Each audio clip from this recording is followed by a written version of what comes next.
ଜଗତସିଂହପୁର ଜିଲ୍ଲା ରେଢୁହାଡ଼ ନିକଟସ୍ଥ ଧଳତଙ୍ଗଗଡ଼ ସ୍ଥିତ ମା ଉପଲେଶ୍ୱରୀ ନାରାୟଣୀ ମନ୍ଦିର ପ୍ରାଙ୍ଗଣରେ ଅନୁଷ୍ଠିତ ମା ଉପଲେଶ୍ୱରୀ ନାରାୟଣୀ ସାହିତ୍ୟ ପରିଷଦ ଆନୁକୂଲ୍ୟରେ କବିତା ପାଠୋତ୍ସବ ଓ ସାହିତ୍ୟ ଚର୍ଚ୍ଚା ଅନୁଷ୍ଠିତ ହୋଇଯାଇଛି।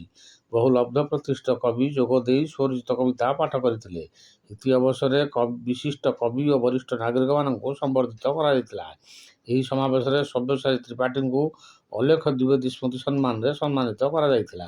ଏରେସମା ଗୋଷ୍ଠୀ ସ୍ୱାସ୍ଥ୍ୟ କେନ୍ଦ୍ରରେ କାର୍ଯ୍ୟରତ ସବ୍ୟସାଚୀଙ୍କର ଓଡ଼ିଶା ସାହିତ୍ୟକୁ ଅବଦାନ ଅନେକ ଯୁବପିଢ଼ିଙ୍କୁ ସାହିତ୍ୟ ପ୍ରତି ଆକୃଷ୍ଟ କରିପାରିଛି। ପରେ ପରେ ଅନୁଷ୍ଠାନ ପକ୍ଷରୁ ସାଂସ୍କୃତିକ କାର୍ଯ୍ୟକ୍ରମ ଅନୁଷ୍ଠିତ ନିମନ୍ତ୍ରିତ ଲବ୍ଧ ପ୍ରତିଷ୍ଠିତ କବିମାନେ ନିଜ ନିଜର ସ୍ୱରଚିତ କବିତା ପାଠ କରିଥିଲେ।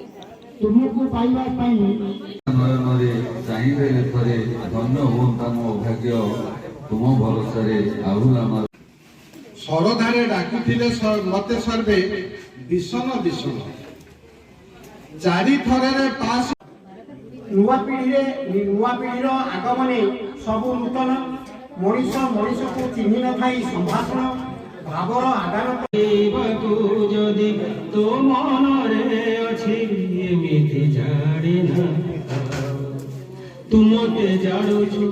Bureau report news plus Odia. ଏଭଳି ଭଲ ଭଲ ଖବର ଜାଣିବା ପାଇଁ ଆମ ଚ୍ୟାନେଲକୁ ଲାଇକ୍ ଏବଂ ସବସ୍କ୍ରାଇବ୍ କରନ୍ତୁ। ଆମେ ଆପଣଙ୍କ ମନପସନ୍ଦ ଖବର ପରିବେଷଣ କରିପାରିବୁ।